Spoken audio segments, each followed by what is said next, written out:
everybody's ready, we will start back. Before Chuck comes up, we have just a point of clarification. I'm going to ask Roger Applegate to come back up for just a minute.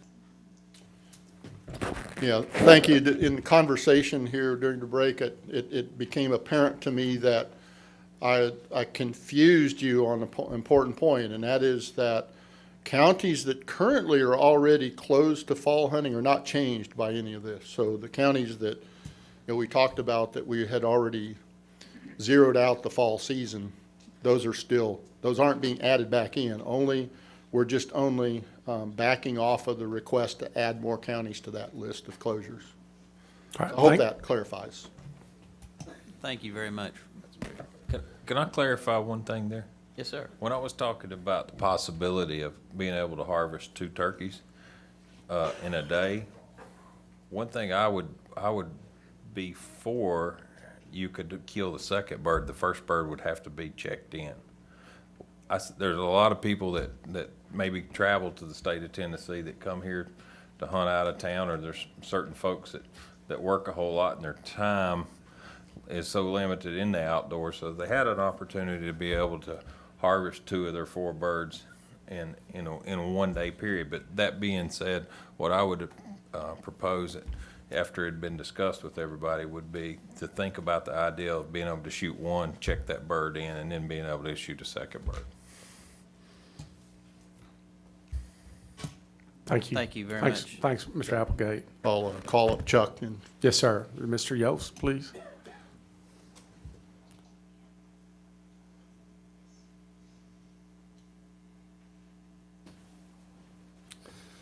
Good afternoon again. We've got quite a bit to do in my world, but we'll start with elk to kind of warm up. And I'll go ahead and begin with that. But it's a pretty basic recommendation in regards to elk, but the recommendation is to add elk hunting zones 6 and 7, which would be Braden Mountain and Tackett Creek, and at the same time temporarily close elk hunting zone 1 and 4, Chestnut Ridge and Anderson and Massengill Mountain. And the justification for this is to keep from over harvesting mature bulls in areas where the harvest has been the highest. So 2 zones are being added to maintain the 5 elk hunting zones. And to give you an idea of what this looks like, and I'll use the pointer here in the back, is that as indicated on the slide that we will add Braden Mountain and Tackett Creek. Tackett Creek is to the north here, and then Braden Mountain is the green area to the west. For everybody, Can you point out the 2 that you're going to close temporarily? I'm sorry, did I misspeak there? No, I couldn't remember. Chestnut Ridge and Anderson? Well, to be sure, Tackett Creek is added, Braden Mountain is added, and then closed zones, Chestnut Ridge and Anderson. So that would be here, the purple area, and then Anderson to the south. What's the distance between Tackett Creek and the rest of the areas? How far is that? I have no idea. I would like to refer to Region 4 if that's okay with you. Sure. Well, no, I just mean, are we seeing a lot of elk in Tackett Creek also? I didn't know with the space between it. Were they stocked there too, or Mr. Gregory? John Gregory, Regional Manager in Region 4. Tackett Creek, there hasn't been a stocking, but except we've moved some, if we've moved some elk off of private land, we've been putting some in Tackett Creek, just some of those problem elk. But Kentucky's have migrated down, so we're getting kind of a stalking by natural movement of the elk out of the Kentucky area too. We're seeing the sign there. I think people that want to hunt elk and know how to hunt elk will find them. So when someone's drawn, they have a choice to hunt in any of these areas, or do y'all split them up? We have a draw kind of. All the successful applicants send in a priority list.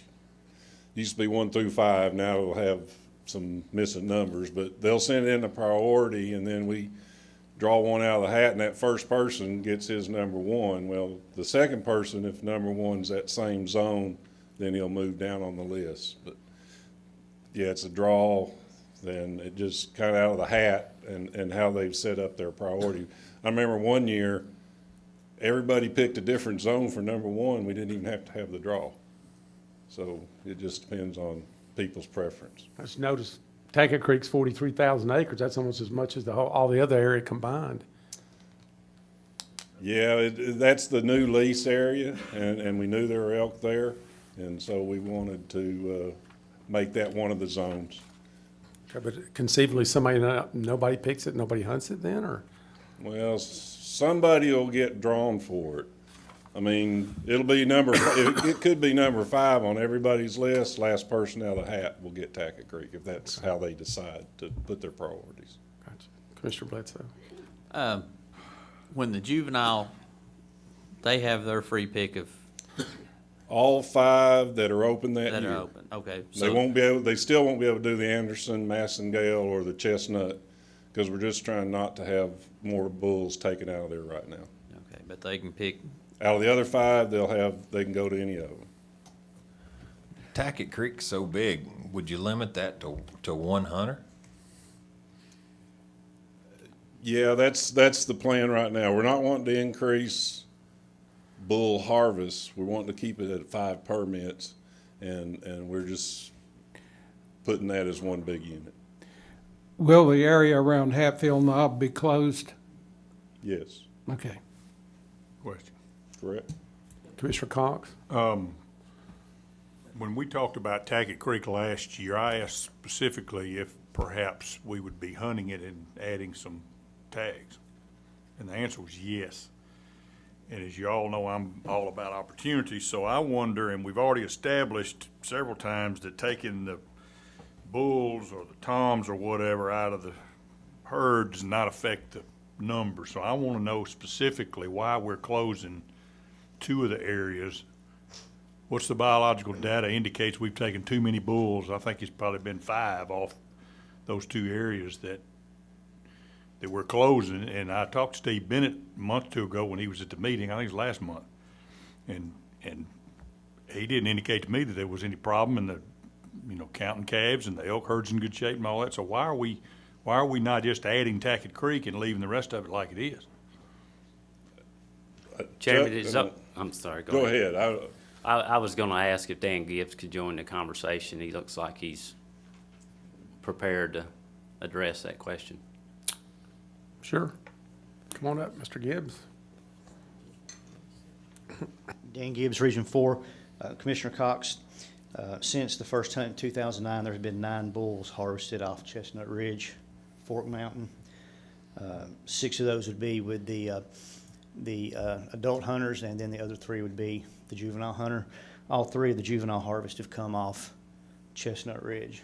And then Anderson, Massengale, we've had a successful hunt each of the 6 years there, so 6 bulls have come off there. So what Steve is wanting to do, and Steve would be here, but he's on leave this week, is, the bulls, you're looking at around 7, 8 years old before they're going to be doing the breeding. They have their harems, they're protecting them, and then you get out there and you have a hunt. Your mature bull is harvested, and then you've got all this interaction going on with the other animals, trying to determine who's going to be the big boy on the block, for lack of better words. So you end up with cows not being bred, and that's Steve's concern, is that we let these 2 areas have had quite a bit of harvest over the last 6 years to rest for a couple of years. Once all those social aspects have taken place, then the plan is to rotate 2 more of these zones out and add those back in. That's what we're looking to do. How do you know the bulls that were killed were the herd bulls? Well, And how many bulls are left in those areas now that you say you took 9? right. Are there 25 or 30 still there? Yeah, talking with Steve, and I don't have the population numbers. You're talking around about 250 animals total. The guys are killing the big bulls. I mean, the biggest bulls that are there.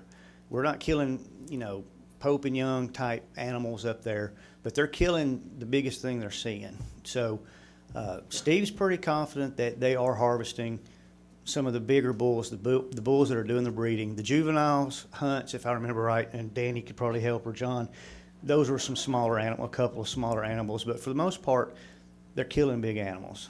And so we feel like this is a good chance. We have Braden ready to go. Tackett Creek, well, we're lucky that we have that under our control now. We can have some hunting up there. So it gives us a good opportunity to maintain the opportunity that we have and get a feel for where we're at on here. You know, we still like to see that population grow. It's pretty standard, and you're right, in a lot of species, the male harvest may not be as critical, but in the elk, there's a little bit more going on there from a social aspect. All right, any other questions for Mr. Gibbs from the commission? Thank you. Any comment, Commissioner Baker?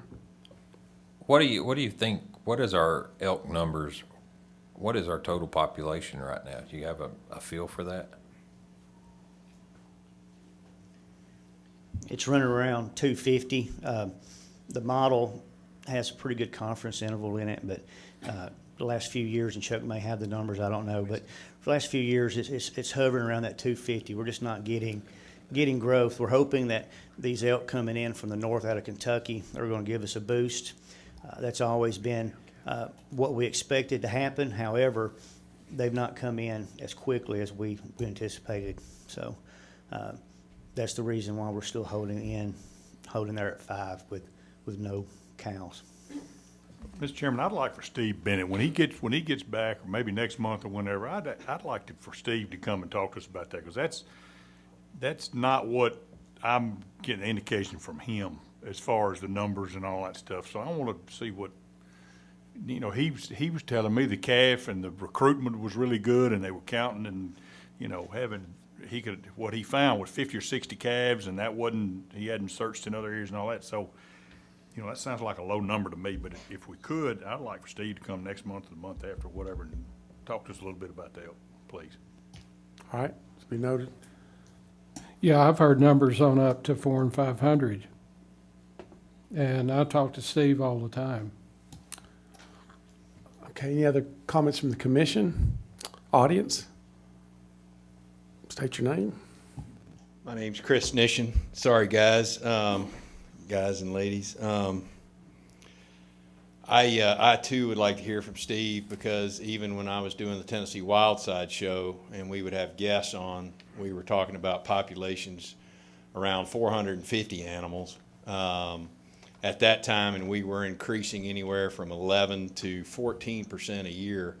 So if we're down at 250, all of a sudden something has really changed, and I don't know if that was 250 bulls or what, but I will say this much, and this is not meant to be, my earlier comment was meant to be a joke about being a good guide, so this next comment does not follow that. But I have been in on the three out of the 4 largest, most mature bull kills that have ever been taken up there. And they were all taken from different areas. Now, one of the youth last year did kill a really nice bull in Chestnut Ridge. My hunter missed it, but that's neither here nor there. I have guided for elk now. I ran my own operation in Montana for 6 years, worked for another 6, and then I've done currently in New Mexico, and I've guided every hunt in Tennessee. I've also guided Kentucky and will do again this year. That does not make me an expert, but as I've constantly tried to tell these gentlemen, number one, these elk do not stay in their areas. These elk transfer back and forth all the time. There are no fences. They even cross the interstate and get outside of Chestnut Ridge. I'm not against opening up new areas by any means, but you will never, and I used to hunt a private population. They were not behind a fence, but we had our own herd on the particular ranches that I leased in Montana of over 600 animals.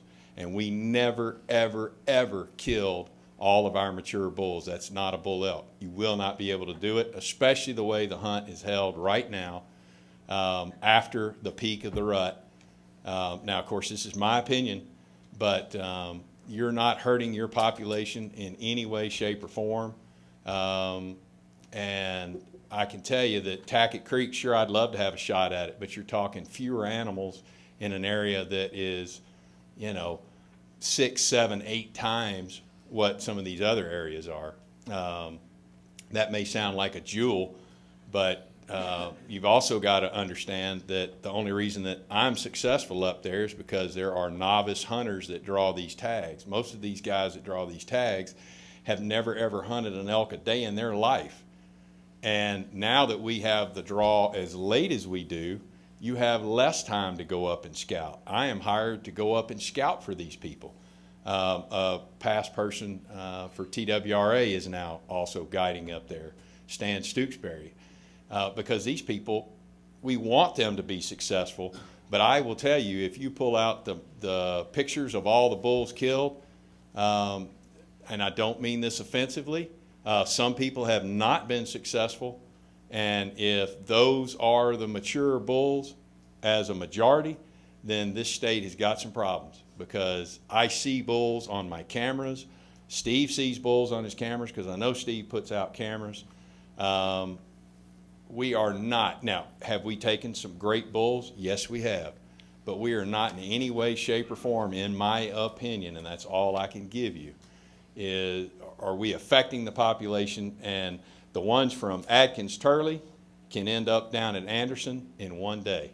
And they do move around, because I have had bulls year after year on my cameras that were in the area that my hunter drew, and they were not in that area come hunting time, but ones out of other areas would be. So, and you definitely, Chestnut Ridge is one of your most successful. Everybody draws for that. Anderson Massengill is super successful. They've all been very successful, but I'll shut up after I say it one more time in case anybody doesn't understand. I rarely disagree with a biologist, but I have constantly been running into not a problem, but I disagree. Through my years of elk guiding and running elk hunting operations, we are nowhere near killing all of our mature bulls. And I know some of you commissioners have elk hunted. Y'all know as well as I do, they move around. These places are not fenced off. I would love to see, personally, I wrote a letter in asking for the season to actually be held a little earlier so that we could really promote maybe a bow hunt. Not a bow hunt, but somebody being able to legitimately take one of these elk with a bow, to actually hunt them during the peak of the bugling season. Even then, you are not going to kill your most mature bulls.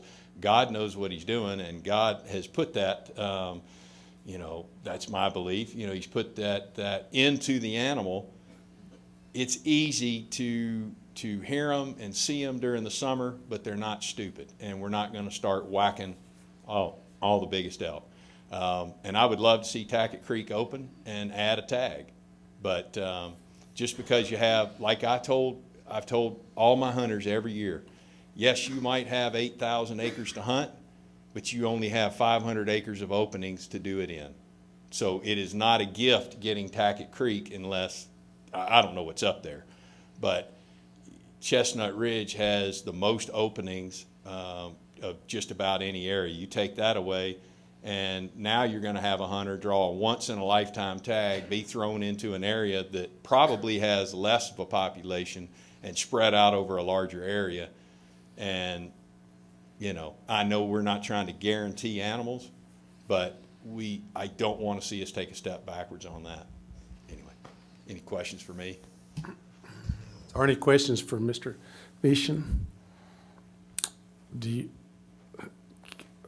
Gibbs, would you care to just comment on the comments that he's made? I don't want to get into a match, but I'd like to know what your thoughts as far as, do the other areas not have areas that are huntable, that our hunters are gonna be successful. I agree with, Mr. Nation. We hate to have draws and then we put them in positions or places that they're not gonna be successful. Right. We were back there talking about the number. I gave 250, and like I said, that confidence interval is quite large. And, 250, 400, the point is the herd is not growing like we would like it to grow, okay? So, and I will say that this is a recommendation that was brought by Steve Bennett. Steve supports this recommendation 100%. So just make sure everybody understands that. Tackett Creek does not have the number of animals that you'll find in the other zones. And it's a larger area. It will be a harder hunt. It'll be a challenge. It'll be much of a challenge. But talking with the guys that work up there, John and Danny and others, they have seen some very nice bulls in the area. But it's not going to be a guaranteed hunt. It's going to be hard. And some folks will take that challenge and be more than happy to go after them. So it's tough, when you have areas that people get elk every year, they kind of get the idea that it is almost a guaranteed kill. And we really don't want to have that perception out there. And no one ever said, and I think it may be misunderstood, we don't think they're killing all the big bulls and all the dominant bulls. It's just the point that there are many coming out. And so we'll leave it at that. So, but yeah, if you guys want Steve to come up and do a presentation, I think that'd be a good thing to get you guys. I think he's done that periodically, kind of an update of what's going on, and he'll be more than happy to do that. And Okay, so ask him to come, stay up there in case there's some questions from the commission.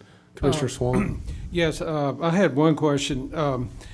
Obviously, white-tailed deer pretty much stay within their range except during the rut, and then they move out. But an elk being a migratory animal, are you saying that they just hang around Tackett, not Tackett Ridge, but Chestnut Ridge, and don't move out to other areas and other bulls come in and so forth? we're certain that goes on. I mean, Steve can give you a lot more information about the movement. He's got radio collars on a lot of them, and we get calls on private land at certain times of the year that there's a lot of animals in the area, and then they'll move on out. But what the gentleman said, the animals move. We know that, but it's just the cumulative effect of having. I mean, when you know that you've killed 9 animals in one zone in 6 years, it's a pretty popular place for the elk to be. They like being there for a reason. So, Steve will be able to do so much a better job on an update for the commission on what's going on, the movement. He has all that information, and he'll be more than happy to share it with you. But as I said, this is Steve's recommendation. This is what he brought forth for us to discuss and talk about, and that's why we made the proposal. It's a shame he's not here, but we look forward to hearing from him in June then. Okay. All right. Any other questions? All right, I guess we'll move on.